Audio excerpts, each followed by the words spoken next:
चित्तस्य पदेन वाचां मलं शरीरस्य च वैद्यकेन योपाकरोत्तं प्रवरं मुनीनां पतञ्जलिं प्राञ्जलिरानतोऽस्मि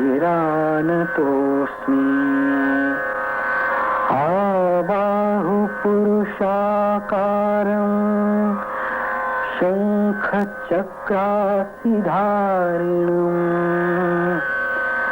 सहस्रशिरसं श्वेतं प्रणमामि पतञ्जलिं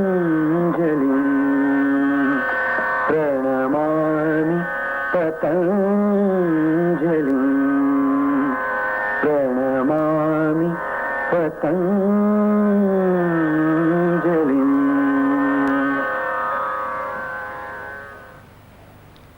It is about 50 years ago, in 1934, in the month of June,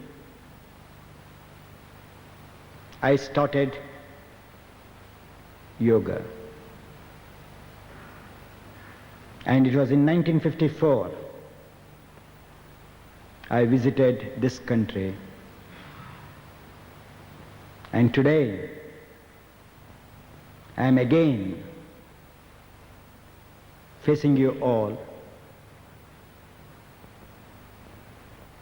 after finishing my 50 years of practice, so that how yoga has to be practiced uninterruptedly, irrespective of time, place and space. No doubt,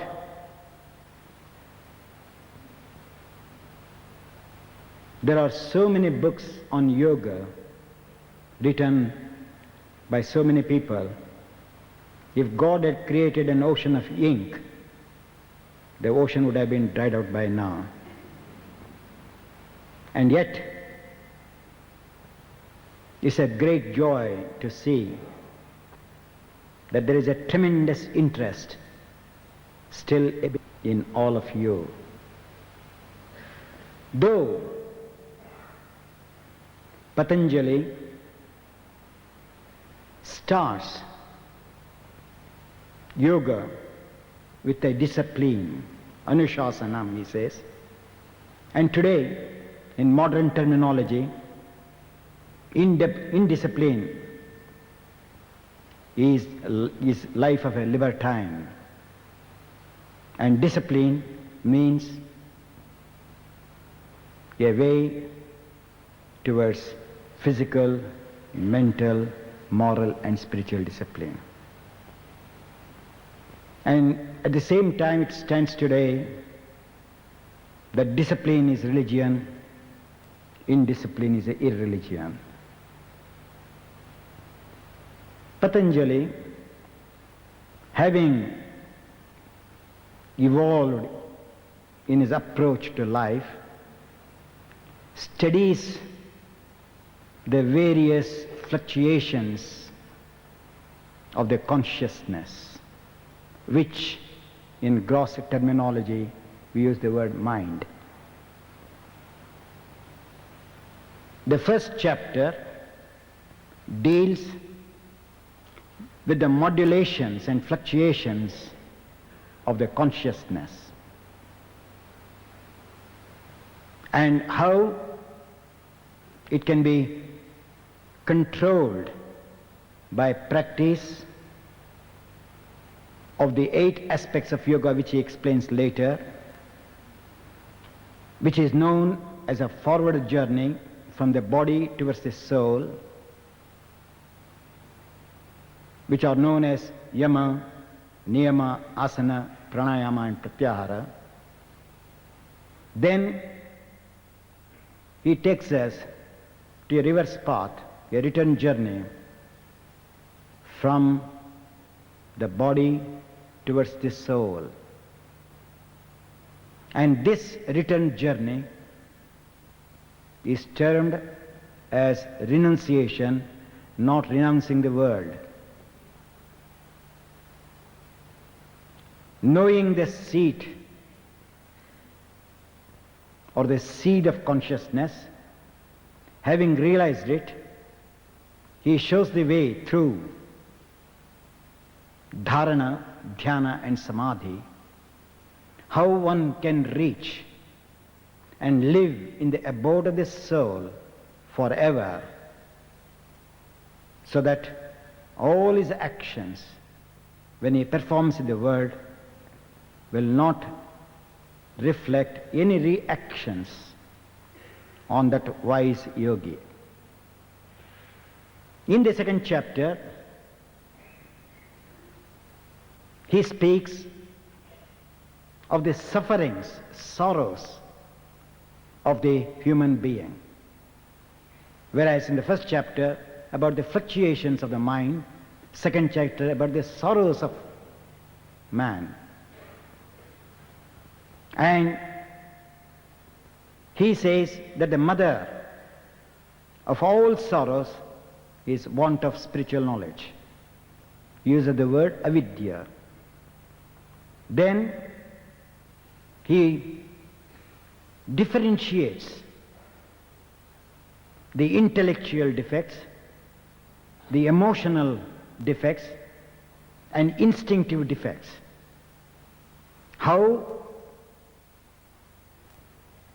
one who is wise enough to discipline penetrates these things and comes out of the clutches of want of knowledge, egoism,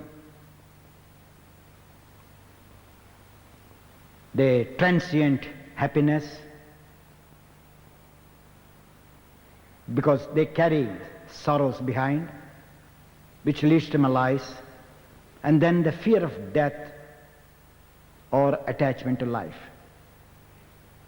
If this can be transformed by realizing that the cause of these defects, or on account of this self coming in contact with this scene, the desires are set in. As the desires are set in, they bring in chains, mixed sorrows and mixed pleasures. Through the practice of yoga and with power of discrimination, he explains in various places that the analytical brain, which is the front, reasoning brain, which is at the back, the pleasures and pains which are imprinted at the bottom of the brain, and the individuality or the I, which is on the top of the brain, if these four parts of the brain, which has various directions, are brought from the periphery towards the center of the stem of the brain, then the analytical brain, the reasoning brain, the blissful brain, and the egoistic brain comes to a state of silence. When that silence is reached, the brain and the mind rest without any fluctuations. And one should not be caught, he says, in that state, because it is only a spiritual plateau, a spiritual desert. From that state, through faith, vigor, tremendous absorption and effort, one has to proceed further in order to experience the seed of all movements, the source of all movements, which we call the seat of conscience. And through the various aspects of yoga, if one reaches that state of being, where it is second to none, and it is an indistinguishable existence, indivisible existence, then at that state, the aspirant of yoga develops the intelligence to such an extent that his intelligence is in par with his soul. And that intelligence is the pure intelligence which is one with his soul. Today, we are presenting one of the aspects of yoga called asana. This aspect of asana covers, when properly done, all the 7 other aspects of yoga.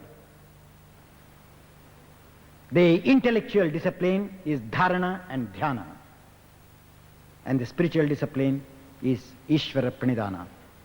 And he divides these 3 again as the 3 paths which we all know: tapas as karma marga, swadhyaya as jnana marga, marga means path, and Ishvara Pranidhana as bhakti marga.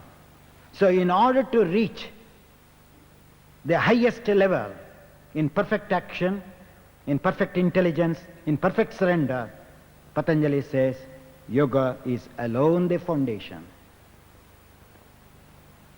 And while performing the asanas, niyamas, I will just give an example of niyama, do's and don'ts. What one should not do is yama, what one should do is niyama. Ahimsa, satyamasteya, brahmacharya, aparigraha, non-violence, truthfulness, stealing, celibacy, and greediness. To possess. These belongs to the organs of action. Hands, legs, mouth, excretory and generatory organ, or the organs of action. Organs of perception: eyes, ears, nose, tongue and skin. They are controlled by the niyamas known as Shaucha, Santosha, Tapas, Swadhyaya, Ishvara Pranidhanani Niyamaha. So by these practices, the organs of perception are controlled and the organs of action are controlled by yamas. Then by the asanas, when you have developed, what do? We have about 700 muscles in our system, major muscles, and innumerable minor muscles, 300 joints, 6,000 miles of nerve current, and 60,000 miles of blood flowing in this human system. And our chest is as big as a tennis court if it is opened. And these asanas were given in order to develop this potentiality of keeping the entire links of the human system so that they can work with concord and harmony. In order to study the self, you have to know how to use the energy in the system, what is known as pranayama. They are twin brothers. Wherever the consciousness is, there the energy is. Wherever the energy is, there the consciousness rests.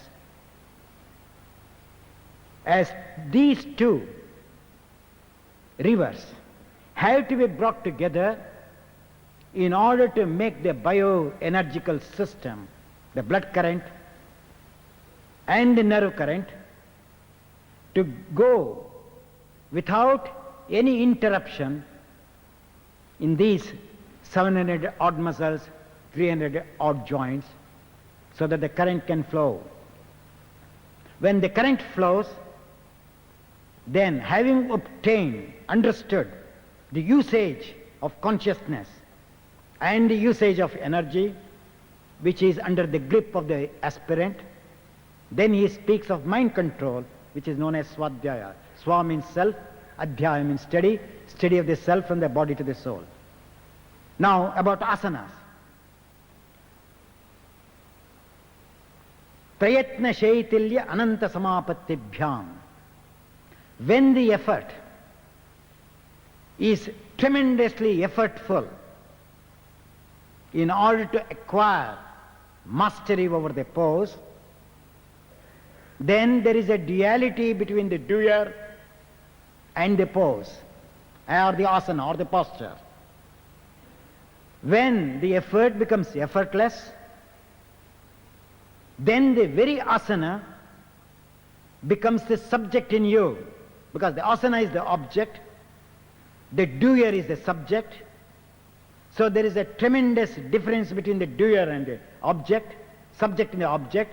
When the effort becomes effortless, then the doer becomes one with the object, the posture. When that becomes one, that asana, sthirasukamasanam, he has mastered that asana because he has developed firmness in the body, poise in his mind, and benevolence in his consciousness. Each asana, when performed, has to bring that benevolence. If it does not, then it is not at all a spiritual practice of the asana. Each asana has to be perfected, and when it is perfected, that person is fit for pranayama. He says, when after mastering, there are 3 types of movements called inhalation, exhalation, retention. These 3 movements are again divided at inhalation, retention, exhalation, retention, and inhalation, exhalation. Then he gives the 4th one, which he says there is no bahya, there is no abhyantara. That means there is no inhalation, there is no exhalation, there is only kumbhaka, which Hatha Yoga text calls as kevala kumbhaka. And when this kevala kumbhaka is perfected, where the breath is held without deliberation of inhalation and exhalation, tatakshiyate prakashavaranam, the brain which was clouded with various outside influences are completely eradicated, and he develops a clarity in his brain. That person is fit to go on pratyahara, dharana, dhyana and samadhi. But with these few words, my pupils will be showing what they have learnt for you to see.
As I said, that I cannot show much on pranayama due to want of time. Just I present you one inhalation, exhalation and retention to give you an idea of how it has to be done.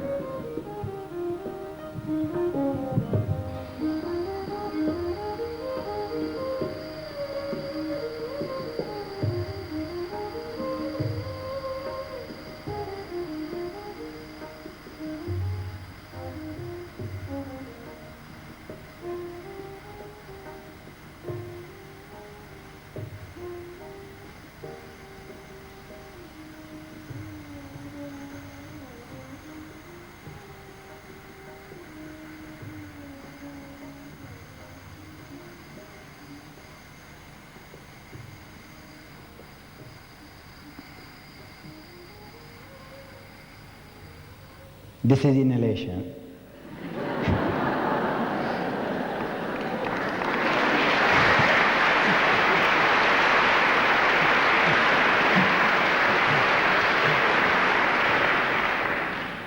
That means while doing pranayama, just as the water when spilled on floor, how gradually it spreads, covers the area, the breath should be taken in such a way that it should not disturb the cells of our bronchial tubes or the air cells.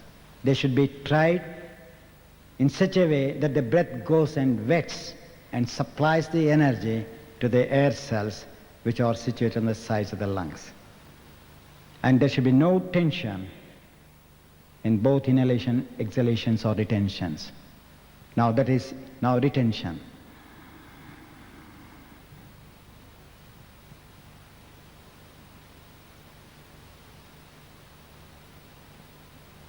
No tension on my face, you can see.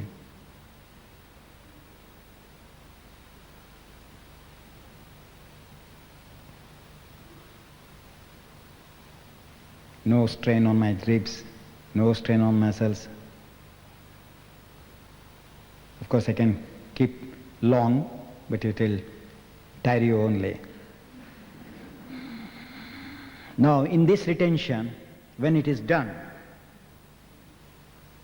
it is not the holding of the breath, which we all illusively think that we are holding the breath, but when we are inhaling, as the breath moves, the intelligence from the source, from the conscience, sprouts and covers it. So when we are holding the breath, it is not that we are holding the breath, to be said, it is we are holding the self which moved in the intelligence to retain that in that area. Now again, if you see my skin is parallel to the cells. Now when many of us do, can you see the diagonal stretch of the skin, which is not at all a kumbhaka, it's violence against on the cells. So when we have to do it, I'm holding the breath. In that holding the breath, I'm holding my consciousness. I'm holding my intelligence not to oscillate at all. The very self, which has come to the surface, I grip this self. Similarly, exhalation.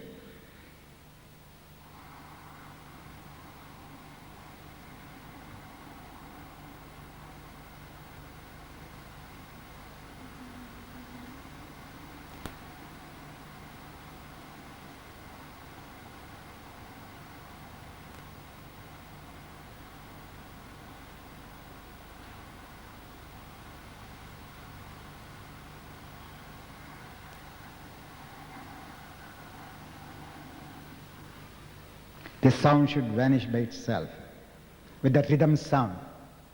When the sound becomes silent, so you have to see that the energy which has been drawn in is retained in the system, and in the exhalation only unwanted toxins are thrown out and not the real energy to go with it. It should be minimized. And that's how the pranayama has to be done.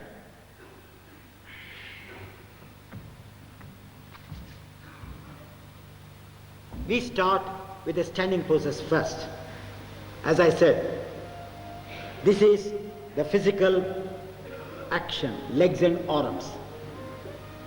Now when I am standing in Tadasana, just standing on the feet without feeling the bottom of the feet, how it is feeling the texture of this mat, which side it is feeling more, which side it is feeling less.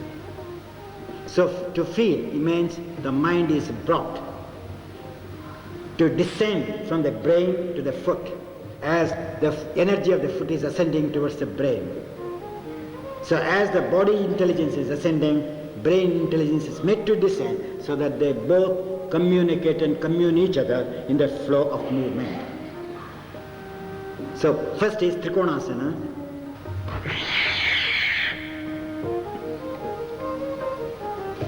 Each asana has to be done on both these sides, keeping as far as you can at your own time. Parshvakonasana, the lateral movement. Each muscle has to be measured. If you do like this, say this is shortened, this is long, the back muscle, front muscle, how one has to balance each and every part of our body, that is known as self-study. The physical body has to be balanced to the inner intellectual body while performing. So you have to be when we do it, we have to observe all these things. If you see how the square forms, if you do, it is a wrong pose. Can you see now?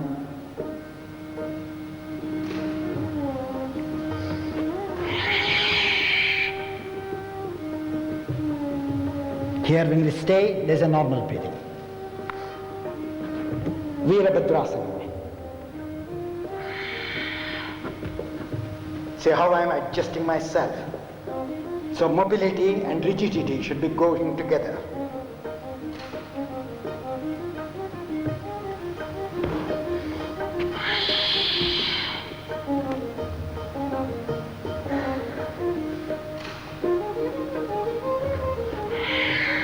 Variation.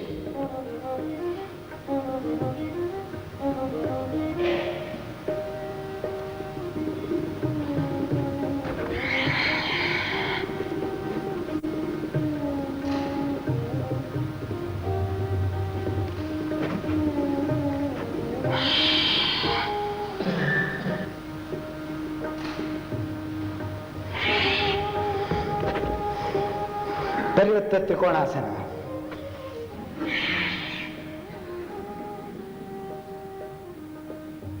You can see the lateral movement of the spine.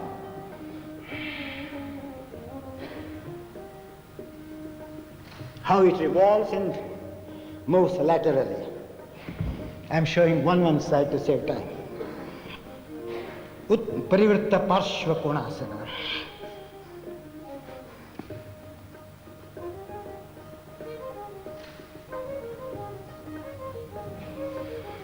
If you observe, you can see how the muscles are massaged, abdominal organs.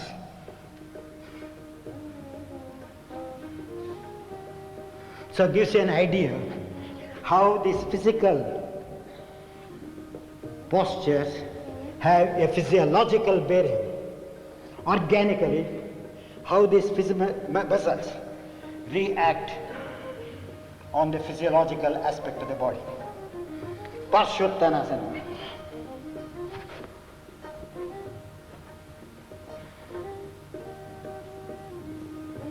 Just as we fold our hands on the front, similarly, stiff shoulders, stiff elbows, stiff wrists is a very good pose.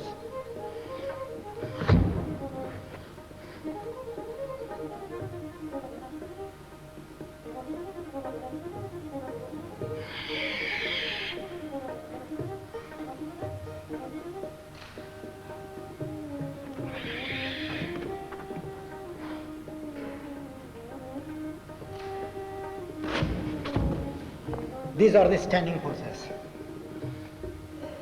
Why we give standing poses in the beginning is, the brain fluid.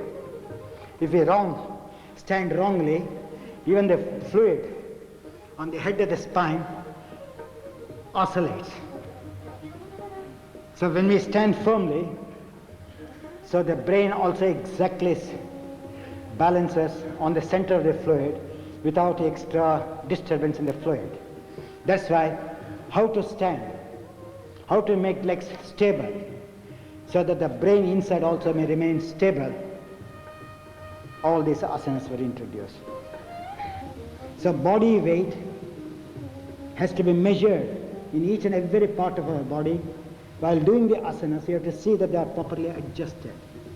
So you have to go on stretching, opening, and further and further.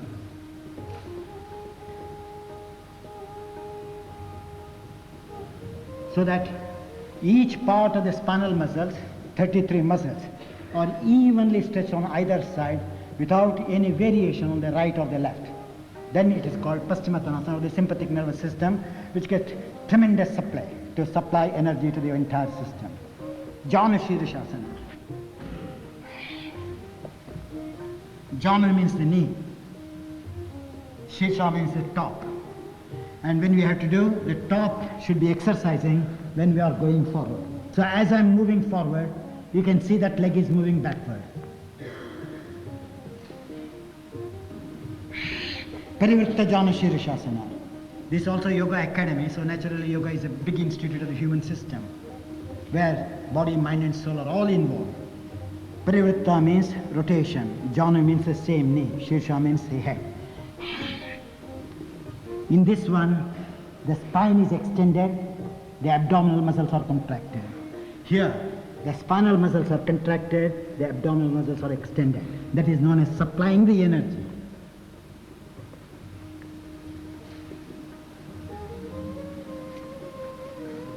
In yoga, yoga is a nature cure treatment. Here, we depend on two gates which are important for life. One is respiratory system, one is circulatory system. If these two gates of the human life goes wrong, the entire life is gone.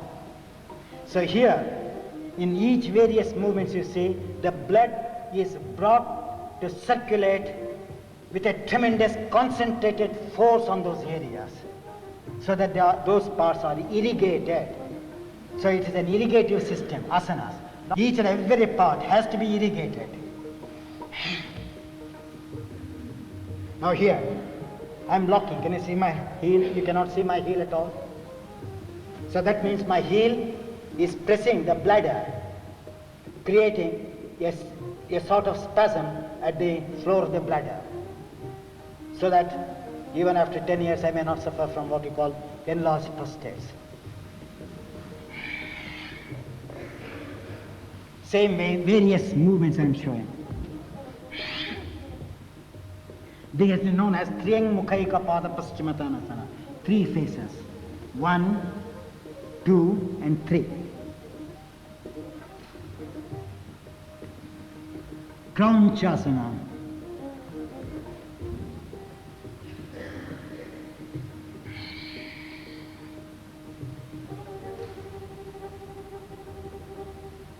Here, Kauncha is the son of the Himalayas, means a mountain. It's also a bird, it's also a mountain. So if you see the floor is too broad, and as you go up, it ends with a tip. That's the name of that asana.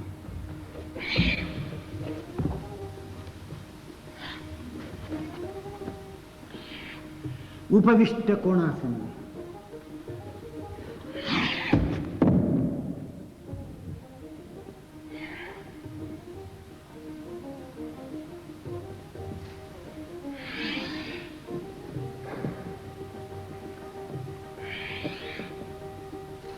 When I do it home, I stay several minutes. So here I'm doing a demonstration, that's all. So don't think that when you go home that you have to do as I'm presenting.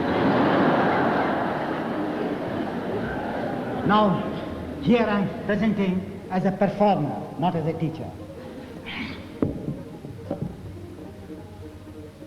So various movements are like that. Baddha Konasana.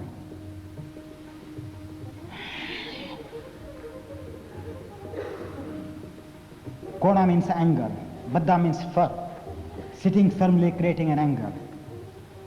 This is a very good pose, especially for ladies, when there is a tremendous heavy flood in the menstrual time, and very good at the time of pregnancy, where varicose veins do not develop, and at the same time labor pain lessens because the spasms start functioning in this pose, so that easy delivery takes place.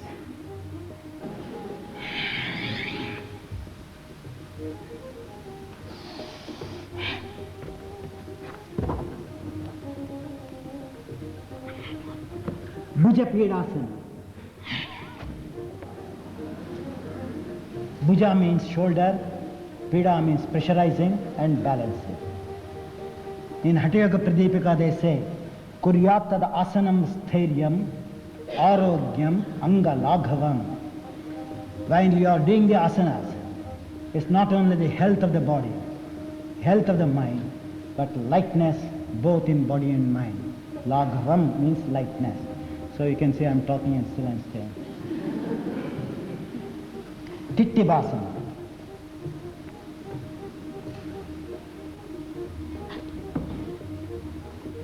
Ashtavakrasana.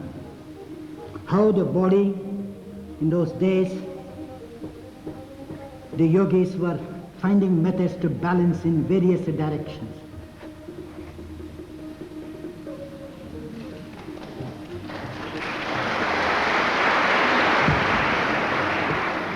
Kurmasana or the tortoise.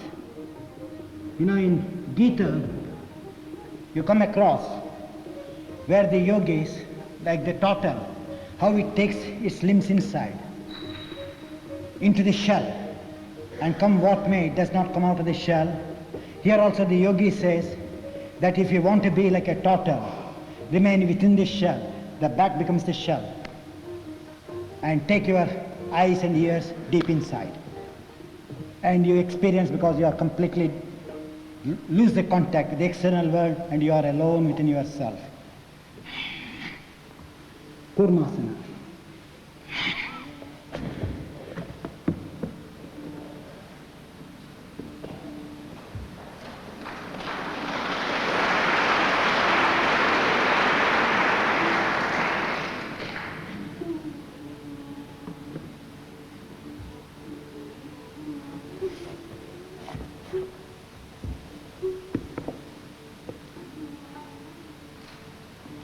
That is Supta Kurmasana.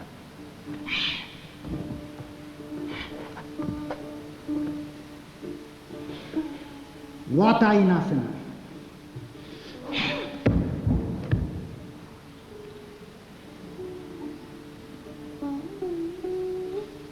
So can you, now we can understand whether your joints move like my joints or not.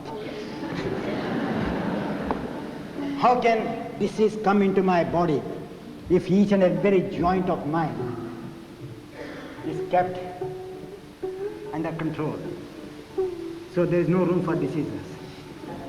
Patanjali says, Heyam dukkham anagatam. You do not know what is going to be in store for you in the future. So protect from now on so that the future afflictions may not come with that velocity to attack you and make you a negative person. Build tremendous defensive energy within you so that the offensive diseases are kept away through our defensive strength. That is why he has said, not only you have to do for the present, but think of the future too. In order to protect the future, you have to start the present. That's how the Patanjali commences. Vasishthasana.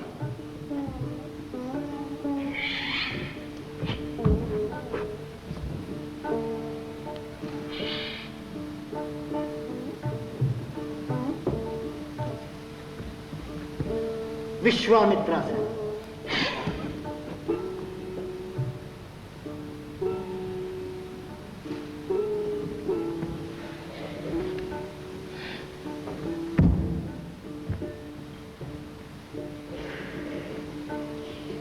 Head balance, Shirshasana.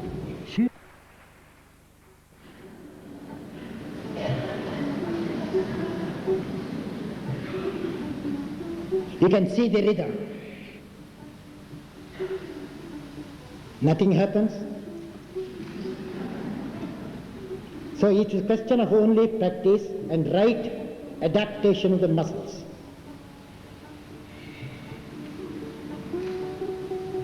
Variation in head balance.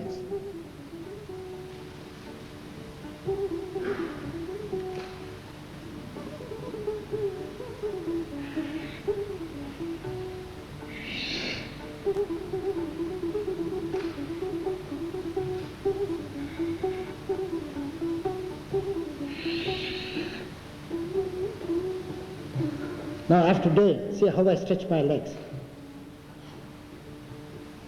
So I'm feeling the joints.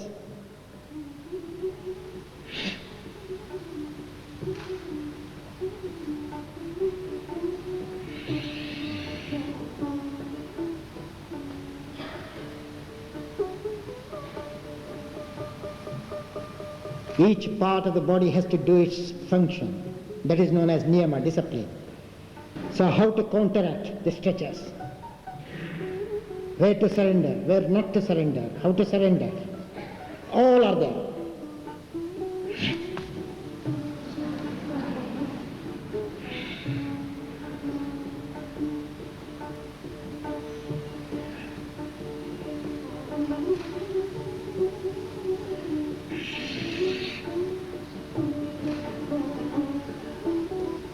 You know, the body comes to such an extent that even the knees, everybody say, I can't do it. Now you see. I alternate, but you never know.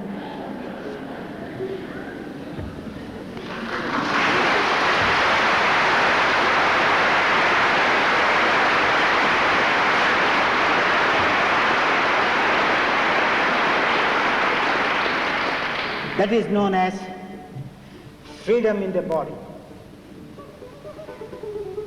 So when once the freedom is there in the body, the mind does not get attached to the body. So it finds its other level. Now you can take care of yourself. Let me go for something more. That is known as fest of the soul. Now you can see how the side just puffs up like the trunk of a bird. Can you see how much it has to be open?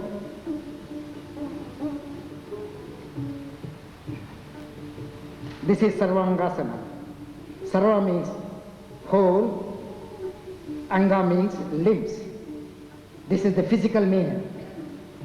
But physiologically, psychologically and spiritually, Sarva means the entire vehicles of the soul, the consciousness, the conscience, the consciousness, the intelligence, the mind, the organs of perception, organs of action, entire, all joints of the body, circulatory system, digestive system, respiratory system, excretory system, everything, glandular system, all brought to balance on each other, then it is known as Sarvangasana.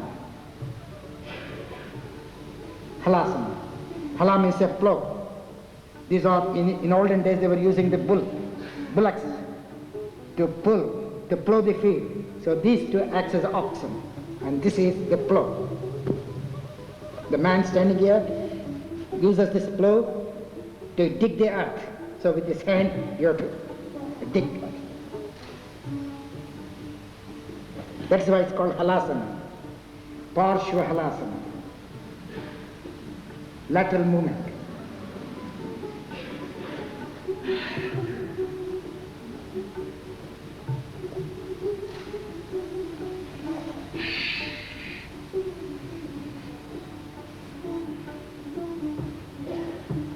Ekapada Sarvangasana.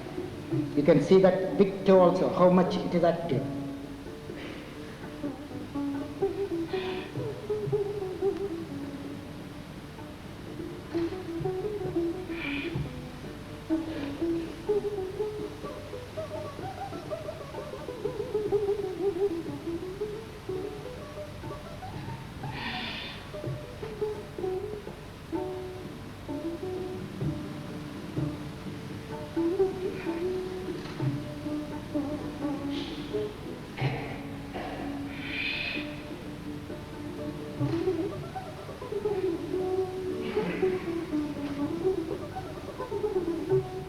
bridge, where the two poles, the head and the feet, are brought to be stretched towards the emotional center, which we call the intelligence of the heart. In this pose, the brain is completely rested, but the mind is lifted up, the subconscious mind is lifted up, and it is made to become conscious, and the conscious brain is made to become subconscious. And that's why this is a very good pose to develop confidence, emotional disturbances. This is the shape of the peacock.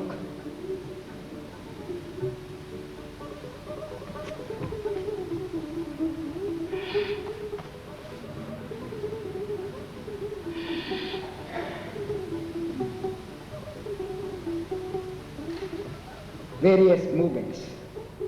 You can see these are all meant for the kidneys and the spinal supporting muscles of the heart, so that if there is once an attack on the heart, the spindle muscles becomes very hard and they don't come to normalcy. In these various movements, they lose that grip, that tautness, and again will have the power to take the attack of the heart.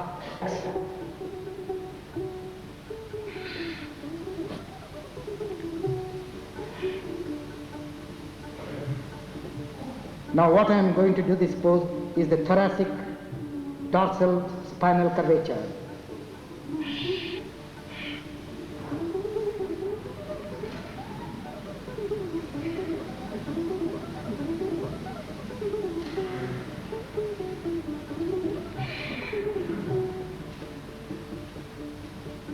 Pindasana.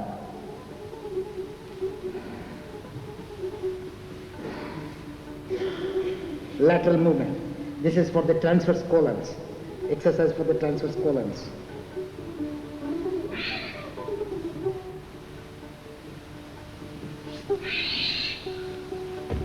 Supta Padangusthasana.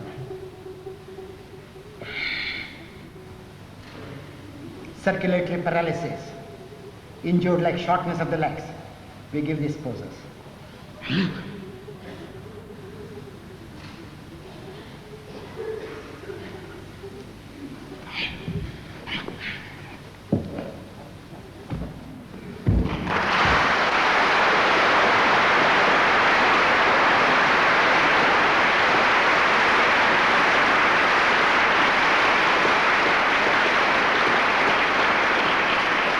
Whatever I have shown up to now, irrespective of age, all can do. Yuva vruddho ativruddho va vyadito dirbalo va abhyasat siddhimapnoti sarva yogis svatandritaha. Whether he is young, old, or ripe old, invalids, if they take to practice yoga, they will certainly improve, so they all are fit for yoga. This is the quotation from the text. Now I'll show you some balancing poses.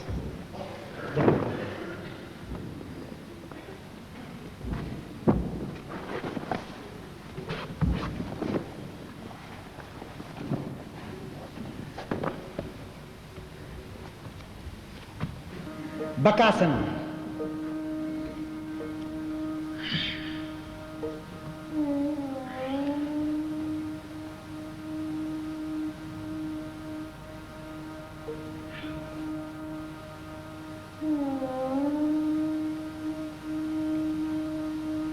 Various balancing poses they are known as.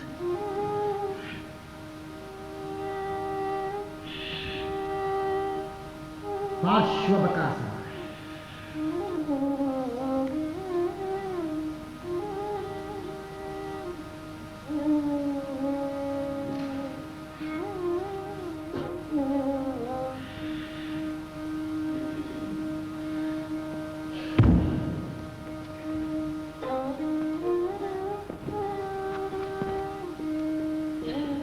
This is known as Urdhva Dhanurasana. That is Viparita Chakrasana.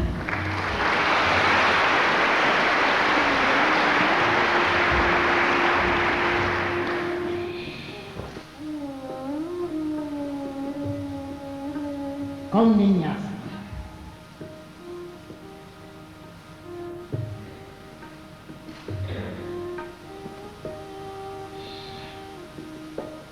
Ekapada Kaulinyas.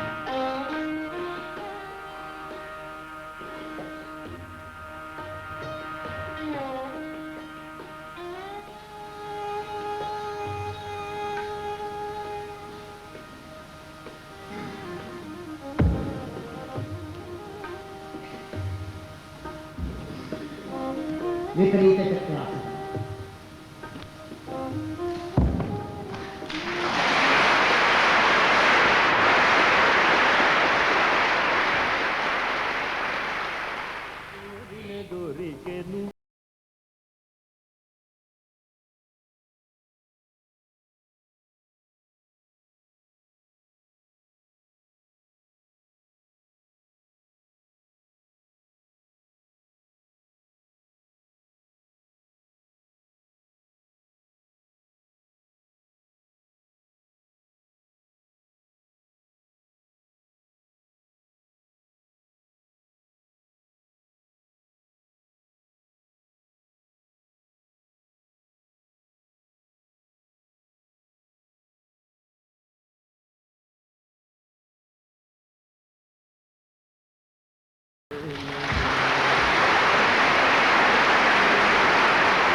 Kandasana.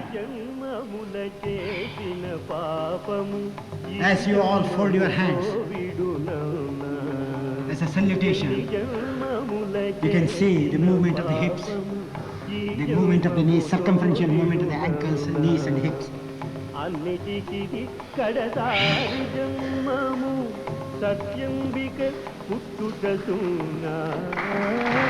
as you are sitting, it means I am also sitting.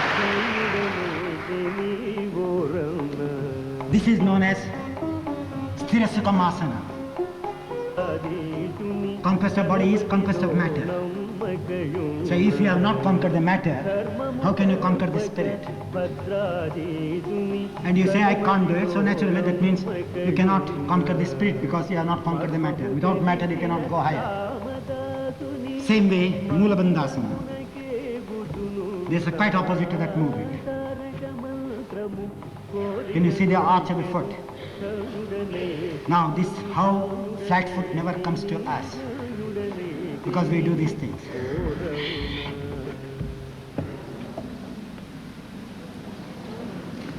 This is quite opposite to the one which I did it here.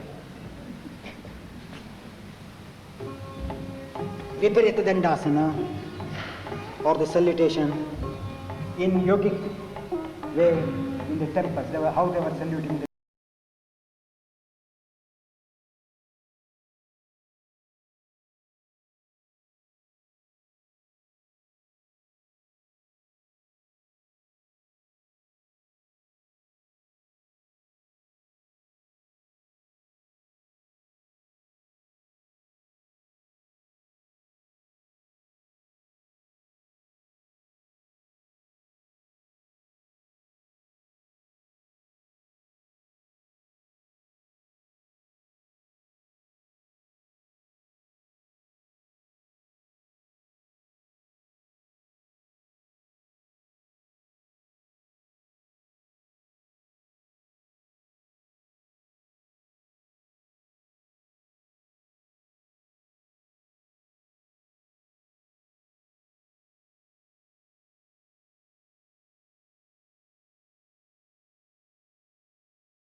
Ekapada Viparita Dandasana.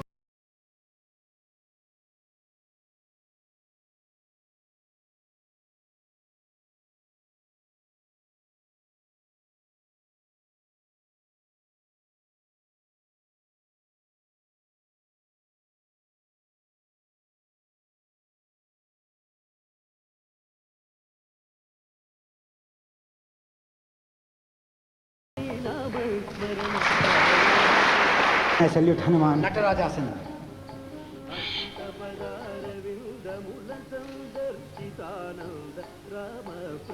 That is Natarajasana.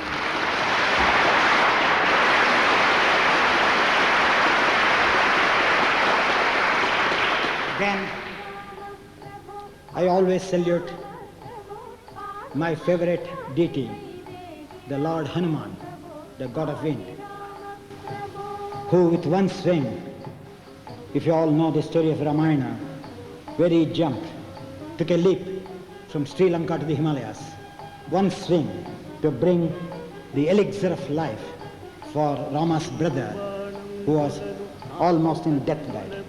So I salute him, which you call the spit pose.